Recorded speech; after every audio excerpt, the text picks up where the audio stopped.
Well, hello everybody, it's Jared with Capture the Magic, and in today's video, I'm going to give a recap on our most recent Epic Universe preview date that we went to, as this was the second time we've been to this theme park. The first time was during team member previews. We were invited to come experience that park in a much less, I would guess you'd just say, crowded capacity. And in this most recent visit, there were more people there as the capacity has increased, and just get some updated thoughts on the park, as there are some things that I have noticed about this park as the capacity has increased, some of the park operations, about how this may relate into when this park opens, and really, is this park really ready to be opened at this time, are some things that we're going to discuss in this video today. So what I'm going to do here is just kind of go through the day we had and then give some overall thoughts on it. So during the previews, they have early park access for Universal Hotel guests, which we were not. We just came down for a day trip.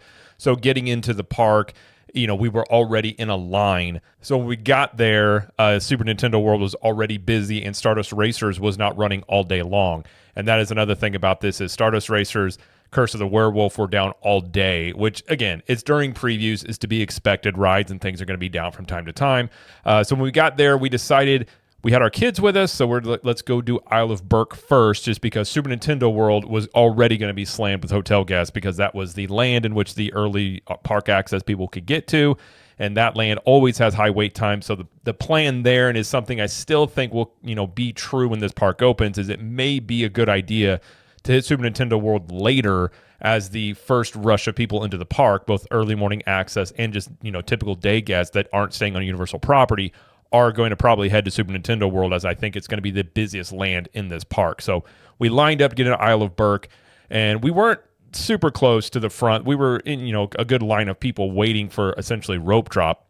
So once we got let in, we got into Isle of Berk, and we decided we wanted to do the Toothless meet and greet right away, just because that one always ends up having a high wait time. Hopefully that this wouldn't. This morning when we were there, it did. It was every bit an hour and a half for this meet and greet. But I will say, it's still a fantastic meet and greet. It is probably the best meet and greet I've ever seen. They take a lot of time with kids, and our son, he's like very shy, doesn't talk a lot in front of strangers, and they did a really, really good job with him. The team members there interacting with him, it probably took 5 minutes with him, and really, he petted Toothless, and it was a really great interaction, and something that, even if it does have a high wait time here, if you are wanting your kids to meet Toothless and you are into meet and greets, it's a very cool one to do. So I don't know if I would say it's worth an hour and a half, but the wait time is the wait time, and we didn't know how long it would be there, but it was quite a while. But while we were waiting in line there, I just okay, I'm going to take my daughter and go ride Hiccup's Wing Gliders, and maybe that won't be too bad of a wait.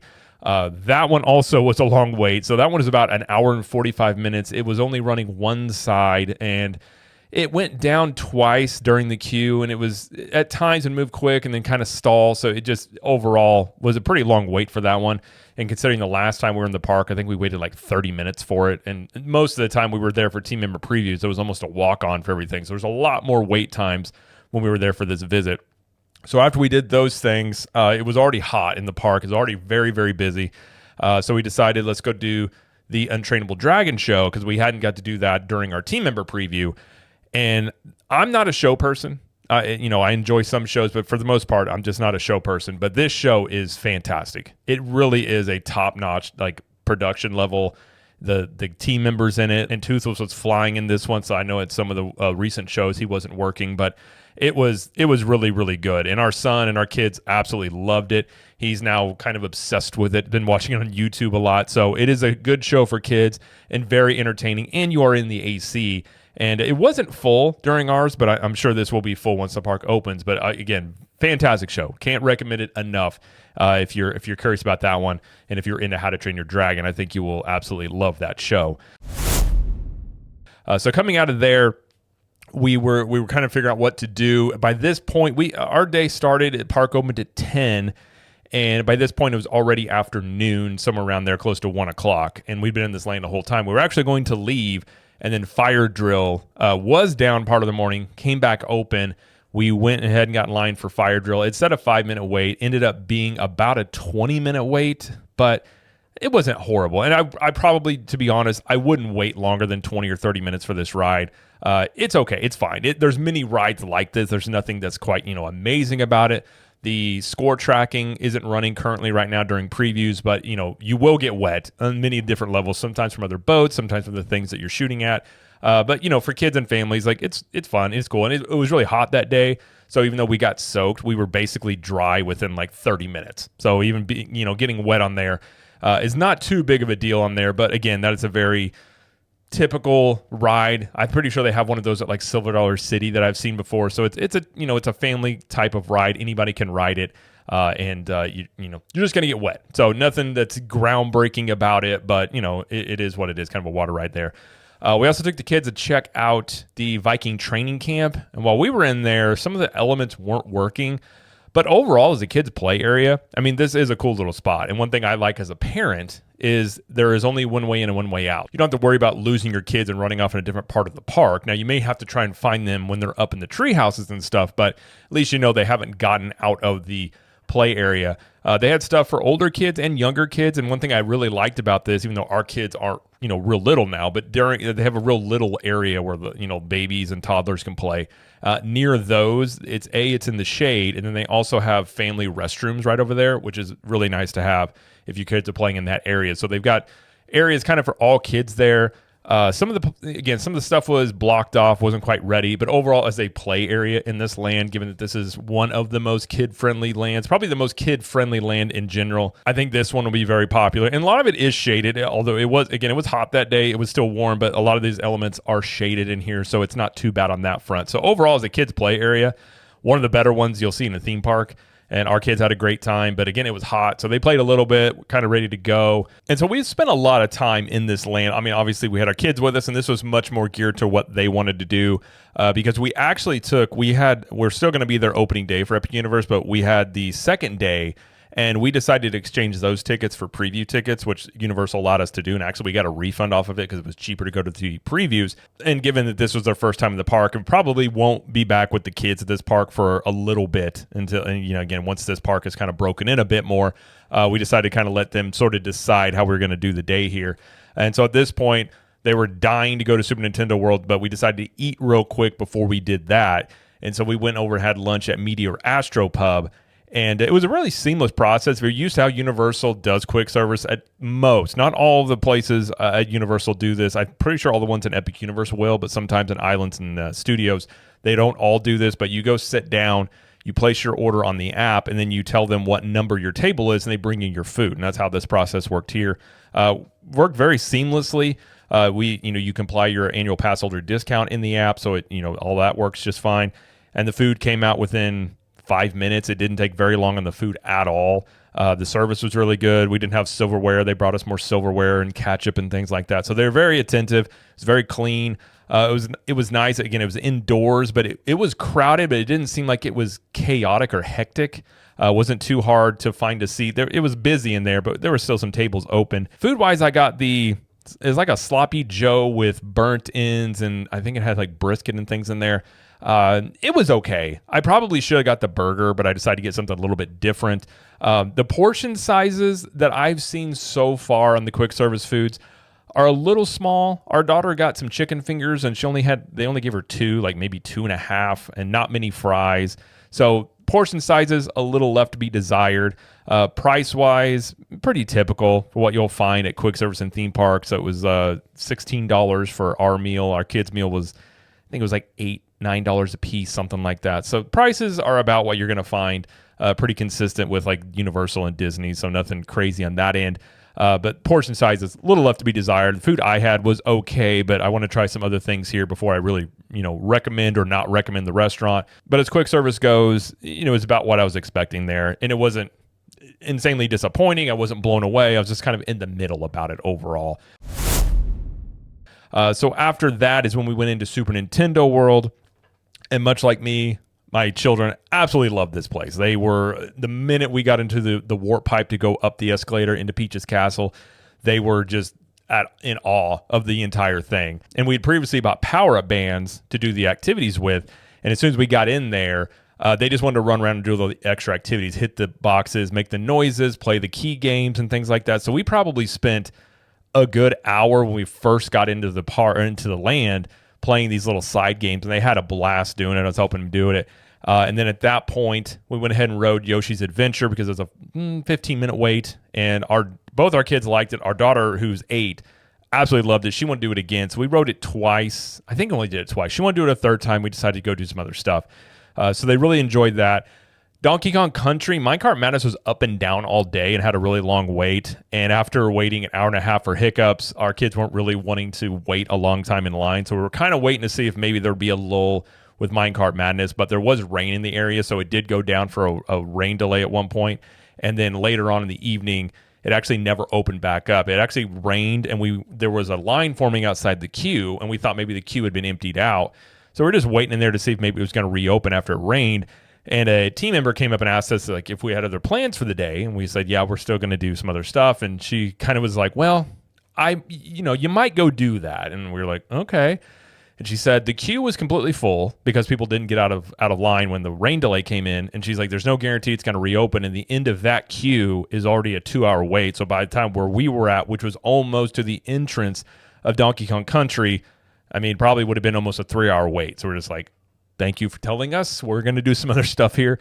So Donkey Kong Country is not a huge area, so we kind of roamed around a little bit there. Played the interactive drums. Did the letter things with the power-up band. Some of the stuff in there though wasn't running. The interactivity side, Donkey Kong wasn't meeting, so there wasn't a ton of extra things to do in this land. As again, it's not very big anyway, so we probably spent 15-20 minutes in here. Didn't do much in here. Went back into the Mushroom Kingdom part of Super Nintendo World, and then they were doing more of the power-up band stuff, and then we decided to go ahead and ride Mario Kart Bowser's Challenge, even though it was a 75-minute wait, and it was every bit a 75-minute wait.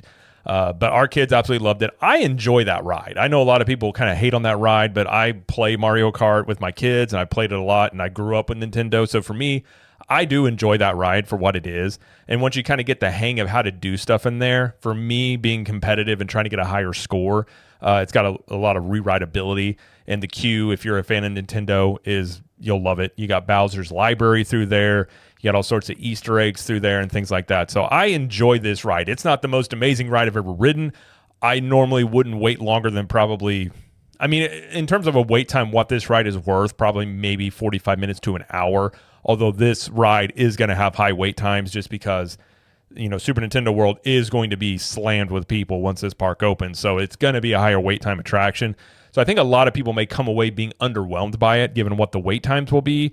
But for what it is, I do enjoy this ride. And then after this, we played more of the power-up band games. Again, our kids were really into that. We ended up getting all the keys because part of this is you get all 5 keys playing these games, and then you can go do the Bowser Jr. Challenge. And we got all 5 keys. We went in there and did this. And this thing actually is really cool. So it's not much weight in here because there's a cast member standing there. It looks like it is an entrance for a ride, but again, you have to get these 5 keys to do this. So you have to have a power-up band. But we basically waited like 5 minutes for this. And when you're in here, you basically interact and you become part of kind of like the video game. So you're hitting the power-up blocks, you're getting the power-up flowers, you're shooting at different things. Like you're basically playing the Mario game. And I thought it was really fun. They kind of use like your shadow as the thing you're interacting with, so they have some sort of projection on it, and your whole goal is to beat Bowser Jr. I don't know if you always beat him, but we did it. But it was only us in here. I think it can fit 12 people in here, but we were the only ones in here, so only 4 of us doing it. And for what it is, I thought it was. I do think it was pretty fun, and our kids absolutely loved it. So it was a big hit with them, and for that reason, I would say a tip for this park, if you're on the fence about this, I do think it's worth at least getting 1 power-up band. You don't have to get 2 now, or how many kids you have. You could kind of share one, but it does like keep track of your score on Mario Kart.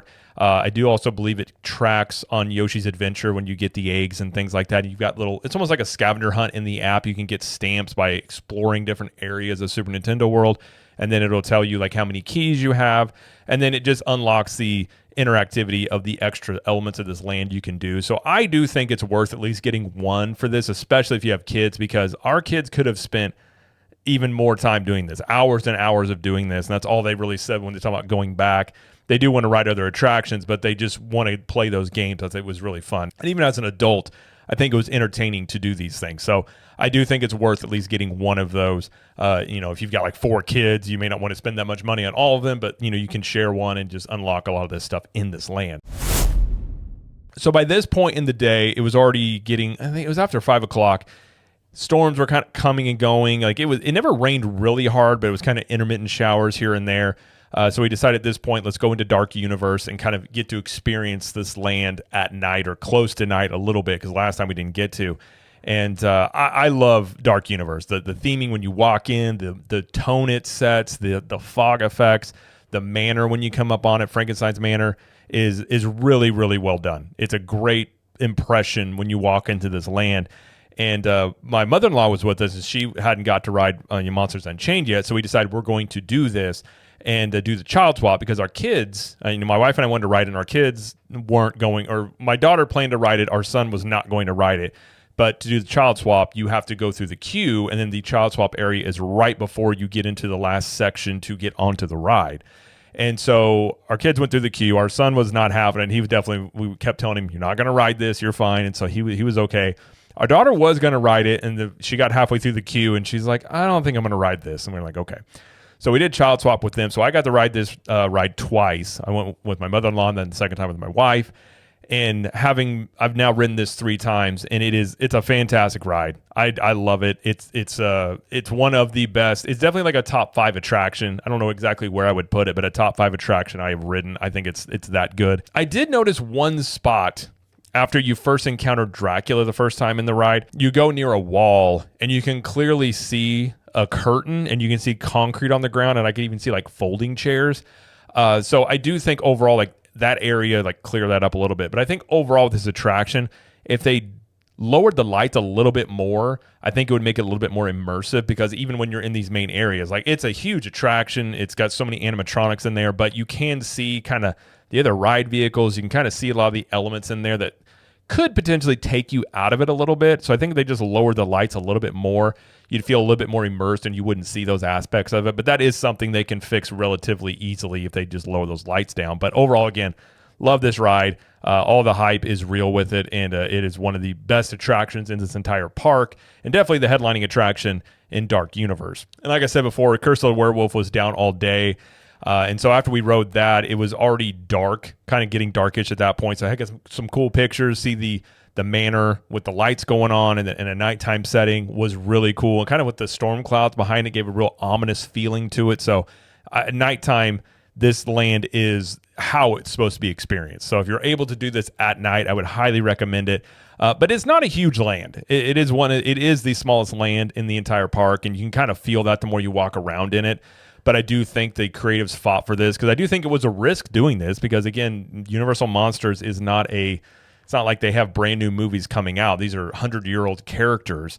So I think somewhat it was a little bit of a risk to do it. So they had a smaller land, but I do think it was so well done that the fan base is really enjoying it. So I do imagine they're going to expand this land, which really could use it at some point. And we did go get a snack and a mocktail at Burning Blade Tavern. And after really going into Burning Blade Tavern a bit more, this could be a little bit bigger. It wasn't bad when we were in there, but I can imagine when this park is at full capacity, that place is going to probably be slammed. It's really cool themed in there.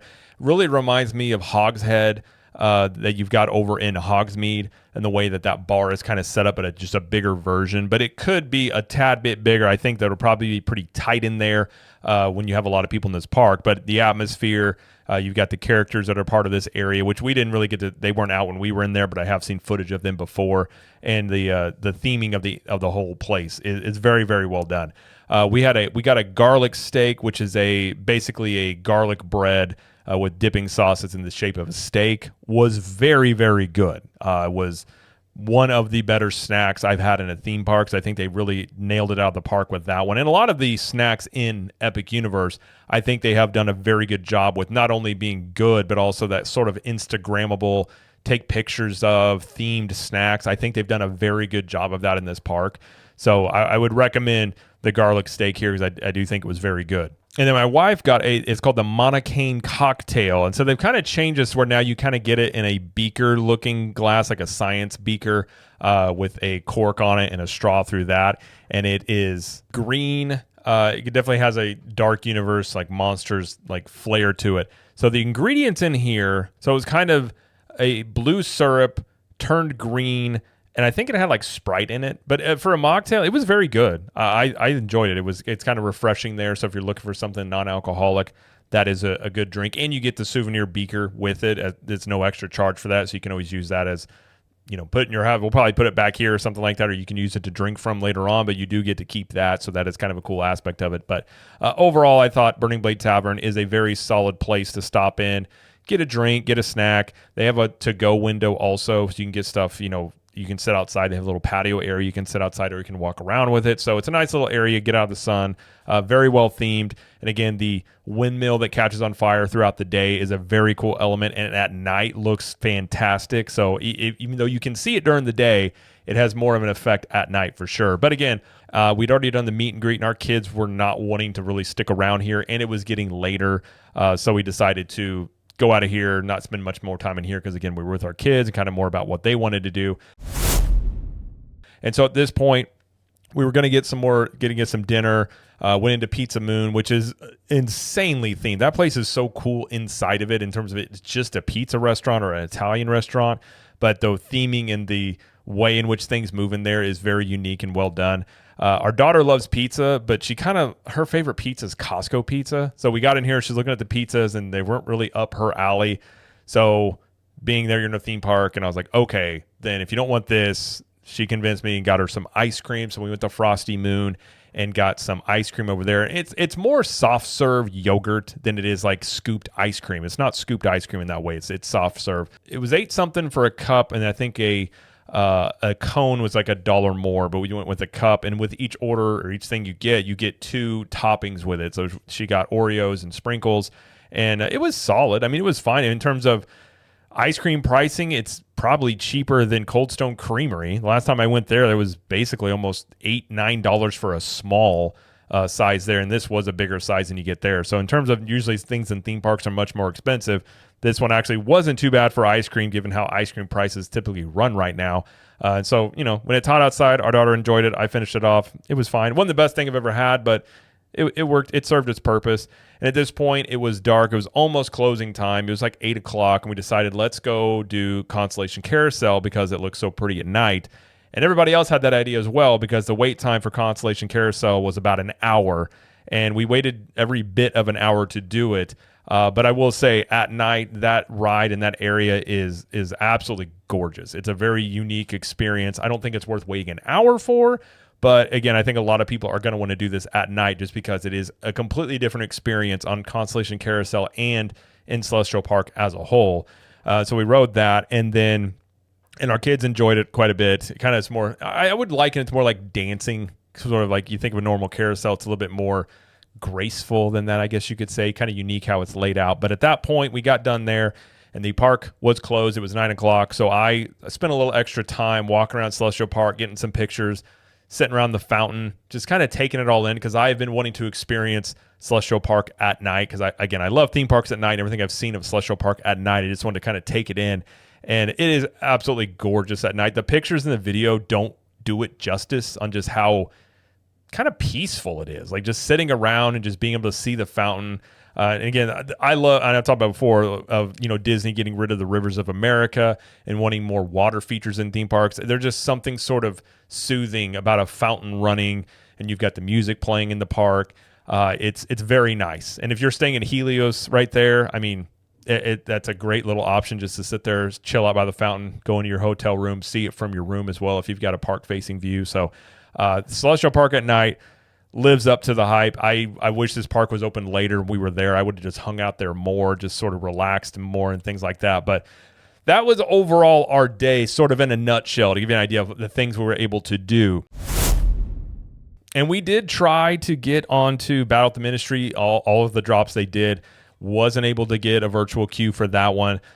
Even, some of the times, I think 2 of the drops, it never even showed up in the app where we could actually push the button where it turns blue on the virtual line logo.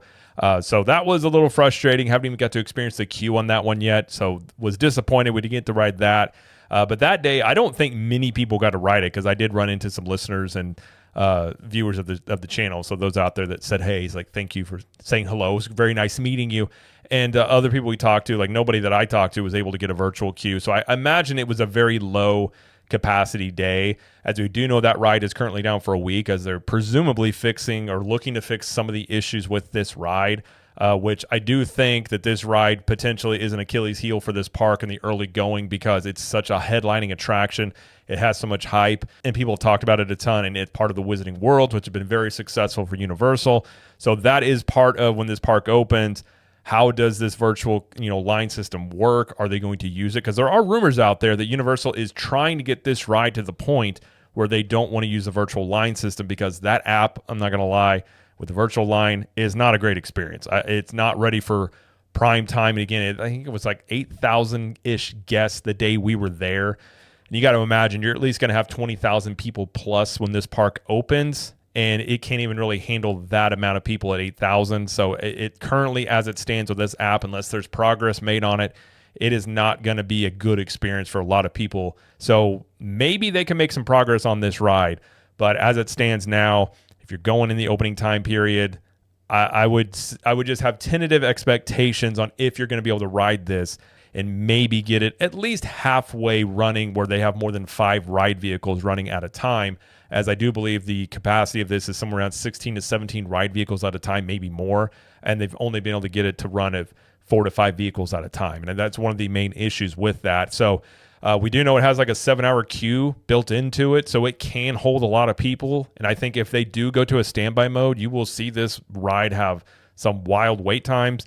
If they are able to get it into a standby mode, that would be a decision that you'd have to make if that's going to be worth spending a lot of your day waiting for this ride, presumably. But overall thoughts on the park, I still love this park. It is a beautiful theme park. The portals are so immersive, well themed. Again, so many areas like the queues and so many little touch and details in all these lands. It is fantastic. You could spend like an Isle of Berk, as much time as we spend in there. You could spend easily half a day, if not longer, just exploring all the things in that land. Same with Super Nintendo World. So I think the immersiveness of these lands, the way that they're designed, I still think is fantastic. Celestial Park is beautiful. And one thing I love about this park, which is wild that this is something that, I have critiqued about, say, Galaxy's Edge at Disney World, is they play the music from the properties and the lands you're in. When you're in Isle of Berk, you hear the How to Train Your Dragon music. When you're in Super Nintendo World, you hear the Nintendo music. When you're in Dark Universe, you get that, spooky kind of eerie music in there. Ministry of Magic has music playing in there as well. And so the music in this park is something I really do enjoy, and it kind of adds a level of immersion to it. And at least for me, it's something that really stuck out that I did enjoy quite a bit. There's plenty of places for restrooms, or plenty of walking space in Celestial Park, a lot of wide walkways. So you don't feel crowded when you're in here. Now, I don't know how that's going to be when the park fully opens, but at the point where we've been in there, and again, it was pretty busy on our preview day, but it never felt Celestial Park was like overrun or slammed or anything like that. A lot of restaurants, a lot of opportunities for food and drinks, and I think that's a good feature of this park. My favorite land is still Super Nintendo World. Again, I grew up playing Nintendo. I love Nintendo. Our kids are into it. So for me, I still love Super Nintendo World, but there's not really a land in here that I think is underwhelming. I think they all have something unique to offer, and the portal entries are very well done. And, Isle of Berk, I think, probably has the best first impression when you walk in with those pillars in the water and you have all the kinetic energy going on in there. And I actually think Isle of Berk is my second favorite land in this park. And I didn't think that would be the case, but it's a very well done land and very immersive, and just it is a really good time. If you got kids, that'll be a land in which you'll probably spend a lot of time in there, and you can really explore all the things to do in there. And we spent a lot of time waiting in line there, but even with the waiting in line and the things we did, our kids came away really enjoying that land. Now, some things about the park, I do think that once you have 20,000 plus people in this park, you are going to run into some issues, especially when rides go down, because they will go down whether or not they're able to pull off opening day without a hitch, which I highly doubt is going to be the case, because again, it's a brand new theme park. It's to be completely expected by any new theme park opening. But also, like, when it rains, there's a lot of outdoor attractions in this park, and so when there is rain coming in or when some rides go down, it is going to cause inflated wait times in other areas of the park. That's just the way it is currently set up, that there's going to be something there. So I don't know how this is going to be at full capacity, but presumably a lot of these rides are going to have very high wait times here. But funny enough, they weren't insane times all day, but they were higher wait times than of course, our previous trip. But Monsters Unchained was a 20-minute wait, which I was very surprised by. And it was a 20-minute wait for quite a while. And I don't know really the reason as to why. Maybe most people rode it earlier in the day. But yeah, it was a 25-minute wait up probably from 5 o'clock up until park close. But that ride, something that does help it is it moves people very quickly through it. So it is definitely a people eater type of attraction, which is something this park definitely needs. So I think there is worry on the wait times and the park capacity issues and how this park will flow. If, Universal has even said they might utilize the virtual lines to have access to certain portals if they hit capacity. I think that could happen. I don't know what their capacities are in each of these portals. I think Super Nintendo World is a land that is, if you're going to pick the most likely candidate to hit capacity, I think it would be Super Nintendo World because, the Universal hotel guests are going to have early access to the park. And in that, you're going to have Super Nintendo World and Stardust Racers. So a lot of people are already going to be in Super Nintendo World, plus the people coming into the park once it opens. I do think that land, if I had to choose a candidate to be one that could run into a virtual line situation, I think that one would be Super Nintendo World. So I think overall the virtual line system kind of looming out there is something that it could be a worry or unpredictable about this on if they're going to be using this. Kind of adds a level of stress to your day. So I don't like having that out there. So that is something about this park that I think is I guess you would just call it a concern overall about the guest experience. There was some wear and tear even from, the short amount of time from the previews that we went to previously to this one. Some of these areas are having some wear and tear. Some of the touch points in Super Nintendo World, I think they're being worked on, but some of the touch points weren't quite working. Some of the interactive screens in there kind of had some condensation on the inside of them. So you're already seeing a little bit of wear and tear in certain areas of this park. Isle of Berk is one, the first preview we went to. The ropes for when you're in the ride sort of had these extra theming elements on it, which were kind of wearing off, and you could see it being like people had pulled on it, and it was already showing wear and tear then, and they had completely taken off all that on that, in that queue for hiccups. I think before this park opens, they're going to go in and probably try and fix up a lot of this stuff, as this park essentially has been open in many ways for multiple months now. So some wear and tear is to be expected, but certain areas had more than maybe I was expecting the last time I was there. But the park was clean. It wasn't dirty by any means. Another thing, too, there's not a lot of shade in this park, especially in Celestial Park. Now, given a couple of years, once those trees grow up, I think there will be a lot more shade. But during the middle of the day when it is hot, you're going to feel it in Celestial Park. I mean, some of the lands have more shade than others, but overall, I wouldn't say that this park has a lot of shade in it, and especially given toward the summertime here, and it's very hot in Florida. If you're going to go to this park, drink a lot of water, be used to the heat, dip into air conditioning from time to time, go into restaurants, even if it's just to drink some water and just sit around. You can do that a lot of these places. Getting out of the heat will help you because you're not going to find a lot of relief in the park itself with shade. And that's why, typically midday is when we'll typically take a break at theme parks. I go in the first thing in the morning, take a midday break, and then go back toward the evening to enjoy the park with, little less, a lot of times lesser crowds in the evenings, but also it's just cooler out and the sun goes down. It's a little bit more tolerable. So once the sun went down, it was actually very nice. Almost had a little breeze in there. So it was very comfortable in the park when we were there. Maybe wear a sun blocking hat, sunscreen, like a lot of these things. You're in Florida, like the sun will get you very quickly compared to like when I lived in Missouri. The sun down here is just a lot more intense. So if you're not used to that, just keep that in mind. Another thing, at least on some of these rides, at least during the preview, some of these rides do have long loading times. Hiccups, Wing Gliders, I don't know if this is going to be a normal operation, but that coaster was loading very slowly. A lot of time between when people would get loaded in before the ride would go. And it did seem like that ride was having some issues that morning. So I don't know if that's normally going to be that slow, but at least in our experience of riding it twice now, that one was rather slow in the loading process. Same with Dragon Racers Rally. That ride overall, it's not going to have Express Pass. It's a very slow loading ride and unloading ride, and it doesn't have a high ride capacity. So if you do want to ride that one, I would try and find little pockets in there maybe where you can ride it, but I personally don't think it's worth more than like a 30, 45-minute wait. But the whole day we were there was well over an hour. I think it even hit like 90 minutes, even maybe 100 minutes at some point. I don't think it's worth it for that. And this is a ride that's in Isle of Berk. So some of this could be team members still being trained. Like you still have a lot of training going on in this park. I think a lot of not only the park operations in terms of the attractions are still, working out their issues, but also getting team members trained up. That is something that potentially could be there, but that could get ironed out once the park officially opens. So I think they're still, with some of the wear and tear in this park as they're kind of breaking it in, are updating some elements here. They've done this with the locker system. When you get on Monsters Unchained, they added a ring light there because it's so dark in that queue, and they're using facial recognition for the lockers. Sometimes the cameras weren't picking up people's faces, so they added some ring lights in there for that reason. And the locker system, I will say, works very, very well. If it uses facial recognition, it doesn't there's not an issue like you run into perhaps over at Gringotts. If you ever do use the lockers over there in the studio side, that can be a mess and a nightmare just to get to the lockers before you get on the ride and then afterwards, because you're going against other people coming in there and it's a tight space. They've done a pretty good job. You have one side where you put yourself in the locker, and then when you come off the ride, you can access the locker from the other side, and so you're not going against people coming and going on and off the attraction. So I think they've done a really good job with the locker system in that way. But overall, I mean, my thoughts on the park haven't changed. There are concerns with the potential wait times in this park.